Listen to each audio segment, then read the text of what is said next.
Hey everyone, today I'm going to show you how to print your calendar in Outlook showing your appointments and meetings. Without any further ado, let's get started. First, open your Microsoft Outlook app and log into your account. This will load all your emails and calendar data so you can access everything you need for printing. Once your email has loaded, you'll want to navigate to your calendar section. Look at the bottom left part of your screen where you'll see several icons.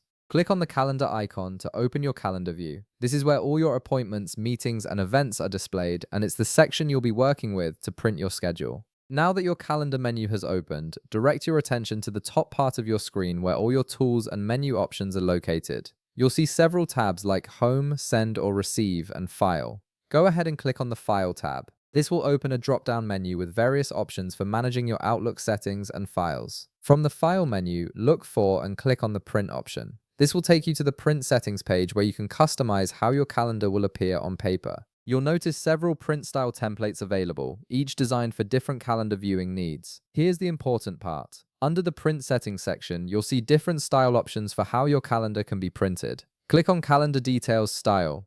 This particular template is specifically designed to print only the dates that contain your appointments and meetings, which is exactly what you need. It focuses on showing the details of your scheduled events rather than printing empty calendar days, making it much more efficient and easier to read. Once you've selected the calendar details style, simply click the print button to proceed. Your printer will now generate a clean, organized printout of your calendar showing only the days with scheduled appointments and meetings, complete with all the relevant details. And that's it. You've successfully printed your Outlook calendar with all your appointments and meetings displayed clearly. If this video helped you out, be sure to leave a like, subscribe, and I'll see you in the next one.